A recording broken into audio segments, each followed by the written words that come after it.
चाहती थी कि मेरे गुरु हमारे कृष्ण मंदिर का उद्घाटन करें, ओपनिंग करें। राजपूतों में मीराबाई के ज्येष्ठ ने इनको 7 तालों के अंदर बंद कर दिया और कहते हैं कि उस 7 तालों को तोड़कर उस 7 ताले अपने आप खुल गए और हमारे रविदास जी आकर कृष्ण भगवान की स्थापना किए।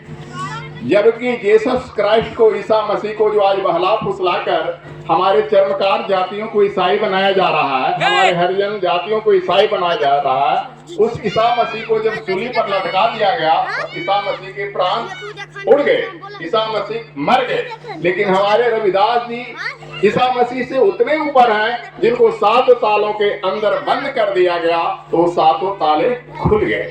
तो ऐसे रविदास जी की बहुत सारी कहानियां हैं। एक कहानी है कि एक पंडित जी को इन्होंने 1 रुपया दिया गंगा जी में डालने के बाद। गंगा जी ने उन्हें 1 सोने का कंगन दिया रविदास जी को देने के लिए। पंडित जी ने सोचा कि मैं गरीब, रविदास भी गरीब, इस सोने का कंगन अगर देना है तो किसी राजा को दे दें। उन्होंने राजा को दे दिया यह सोचकर कि राजा मुझे पुरस्कार देगा।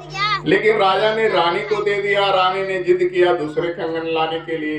कहते हैं कि दूसरे कंगन के लिए पंडित जी को फिर रविदास से पैरवी करना पड़ा और रविदास ने कहा कि अब गंगा जी के पास मत जाइए, मैं गंगा जी को यहीं बुला देता हूँ। और गंगा जी को उन्होंने अपने कठौती में प्रकट कर दिया। तो ये दो वर्णन मैं आपको बताता हूँ। एक तो गंगा जी रविदास के भक्ति से कठौती में प्रकट हो गए और दूसरी रविदास जी को 7 तालों में बंद कर दिया गया तो भी रविदास जी 7 तालों को खोलकर भगवान कृष्ण की मूर्ति स्थापना किया है। और जीसस क्राइस्ट बिटवीन रविदास में आप मानिए रविदास सर्वोपरि हैं, सबसे ऊंचे हैं, जबकि जीसस क्राइस्ट यानी ईसा मसीह को फांसी पर लटका दिया गया, सूली पर लटका दिया गया तो मर गए।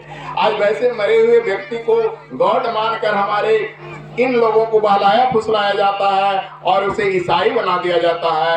यह कितना बड़ी बुरी बात है। इसलिए मैं सभी हिंदुओं को संगठित करके कहना चाहता हूँ कि यह चमारों के देवता नहीं, ये संपूर्ण हिंदुओं के नाज हैं और इन्हें मान्यता देनी चाहिए। हिंदू धर्म की एकता को खंडित होने से बचाने के लिए रविदास का एक मंदिर की स्थापना होनी चाहिए और सारे लोग को रविदास जी की इस गाथा को सुनाना चाहिए कि रविदास जीसस क्राइस्ट से काफी ऊपर हैं।